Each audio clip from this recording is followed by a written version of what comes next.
In college, it's not going to be like that. Also, in college, you're going to move more online to what is a hybrid format, meaning you'll attend class, but you'll get your assignments from Blackboard. You know about Blackboard. You've got relatives or sisters that are in college or brothers and sisters that are in college. Blackboard, you'll get your assignments that are posted online. You'll submit them online. I was glad to see Edmodo come because that's sort of like what you'll be doing. But this database business that I'll put you in, last period, some of the girls didn't take it so seriously. And once I got going, they had to go. Where did you go? Did you notice that? I didn't get that where you were going, and I had to stop and backtrack. It slows us down. I didn't get a chance to do all of the databases. So let's hit it hard. Let's hit it fast. I want you to have time at the end to go play, to go explore. Because this, ladies and gentlemen, if you find yourself this time next year or in about 7 months in August on a college campus, you're going to need what I'm teaching you today. Amen? Amen. Let's get to it. Let's go to the website. There is a set of links to the left.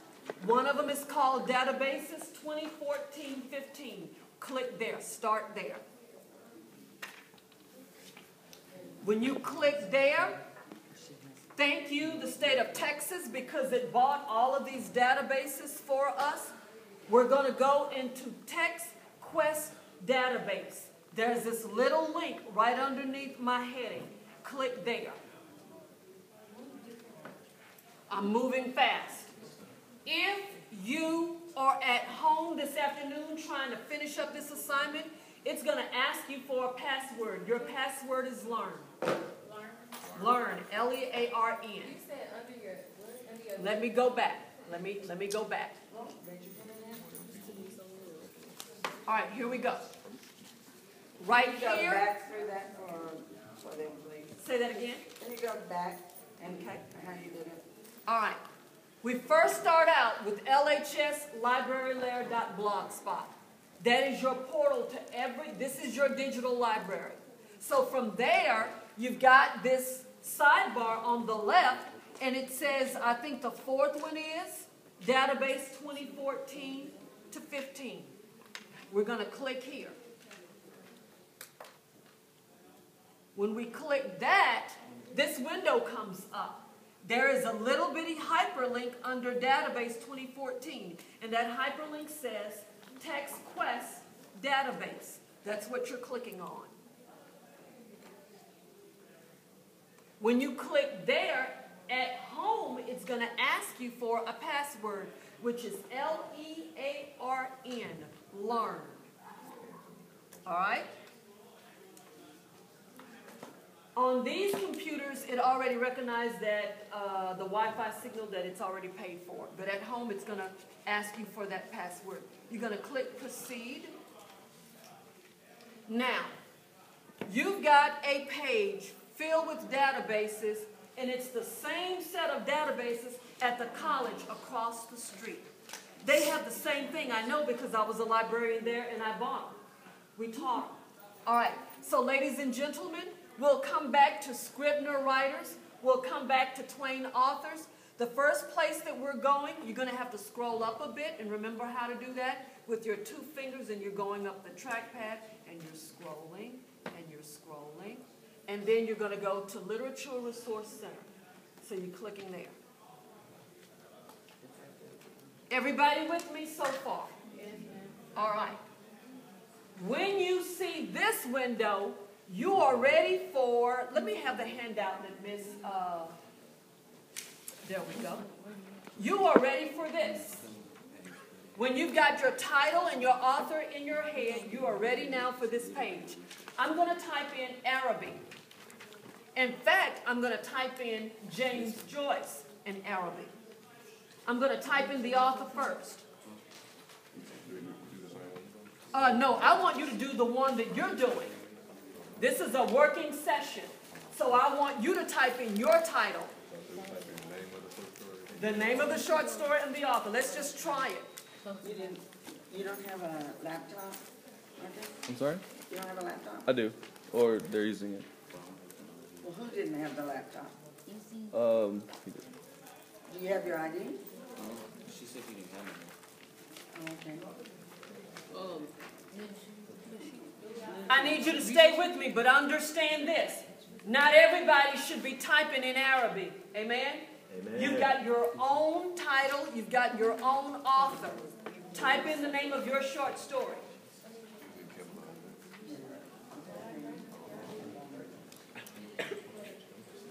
And let me just I'm giving you a second to look at that page.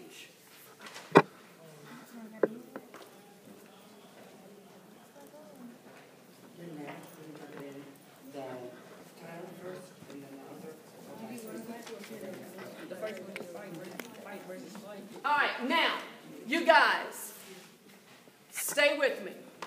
Look at the tabs at the top. The active one is yellow. Everything else is a different color. The two gray ones are grayed out. And we know that when we see that on computers, that grayed out means there's nothing there or you can't access it. So I don't have a biography here. I don't have multimedia here. I do have topic overviews. I have reviews and news, and I have a primary source of a literary work. But the one that is active is the yellow one. So right now, I'm looking at the 13 literary criticisms. You need that for this, because that's going to be some authority person talking about that short story. That person speaks with authority because they're well-versed in literature. So they are critiquing it. That's what a literary criticism is. All right? You can get analysis of the work or an overview of the work by clicking on that tab, and it will, in turn, turn that tab yellow. Sorry about that. I'm trying to find my cursor. There we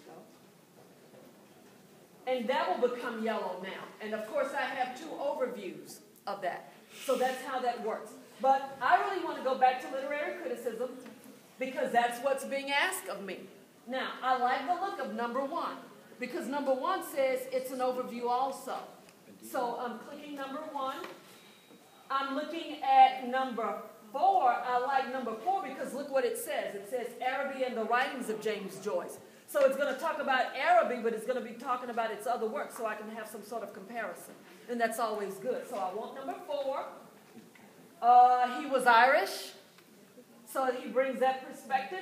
So I'm going to go and do number 5. He was born in Dublin. So I'm going to get number 5. I'm going to get number 8. Number 8 looks promising. And I'm just strictly making judgments on the titles. I'm selecting things. I don't know what they are. I don't know what literary device it's exploring. I'm just looking at what sounds good.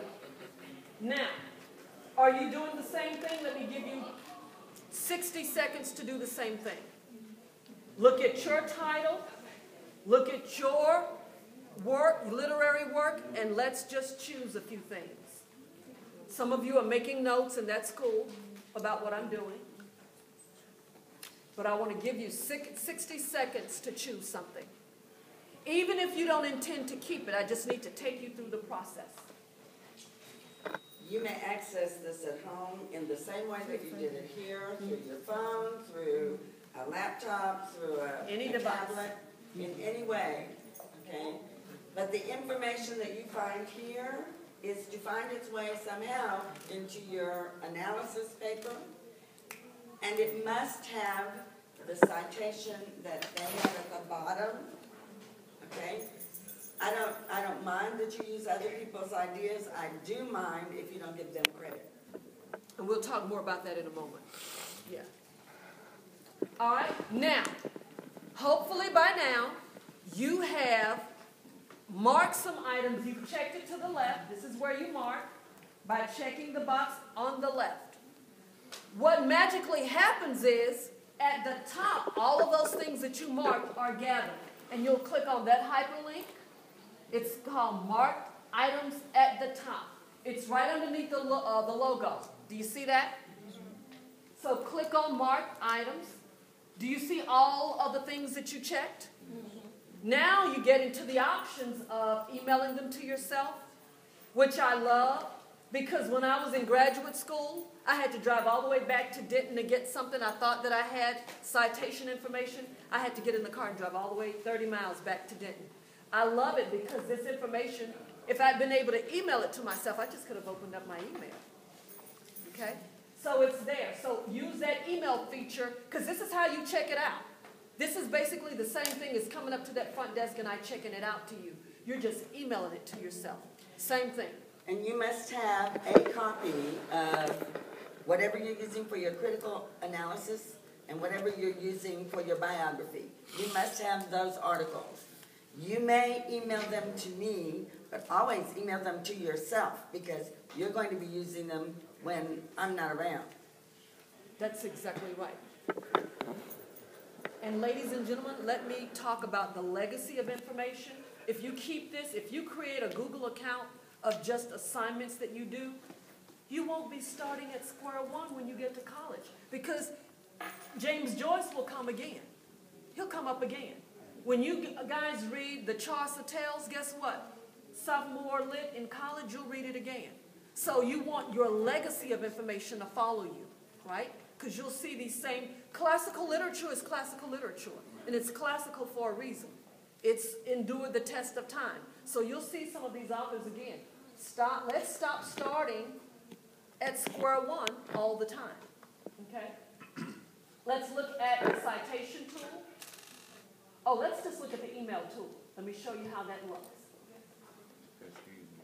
You want to do plain text, and I suggest plain text because that's just the typing of it. If you do it HTML, I don't want it acting funny on a different device. And it shouldn't, but plain text is safer. So you might want to do that. You want to click on citations right there, and MLA is what we're using. If this were social studies, you might do APA. Sender's email, your own email. So it would be tigereyes@gmail.com. All right? Whatever your personal email is. And look at how it looks. Critical essay, critical essay, critical essay, excerpt, critical essay. This is the real McCoy. This is real literary criticism. You might do a message so you won't delete something without, oh, oops, I deleted. I didn't know what it was. Well, yes, you will if you type in my 4 articles on James Joyce. So give it a message as you would any other email, and that's where you do it right there. I hear those fingers flying. I love it. You're sending yourselves emails. I love it, love it, love it. Okay, back on this page, do you see where, stop for a moment. You see where it says citation tool? You're clicking there. You can download it right there if you want. Me, I would just copy and paste it right there and copy and paste it into my works cited page. I can delete it if I decide not to use that particular work. But I would get a Microsoft Word document and everything that I thought that I was going to use, I put it on the works cited page, and at the last minute when I'm finalizing it before I submit it to Ms. Lindstatter, I would delete those articles that I did not use. Okay? This is the way you're working now, but more importantly, this is the way you're working in college. Any questions about this database? We're about to move on to the second one. Okay. All right. This is what I need for you to do. Do you see the back button at the top, right by the home button? I need you to click down on that and hold it until you get to Gale databases. Do you see Gale databases when you hold it? The back button, when you get ready to hit the back button, don't hit it. Just hold it. Let me show you again how to do that. You should be good. I'll show you. All right, so hit the back button. I did what I didn't want. Hold it. When you click on it, hold it. There's Gale Data.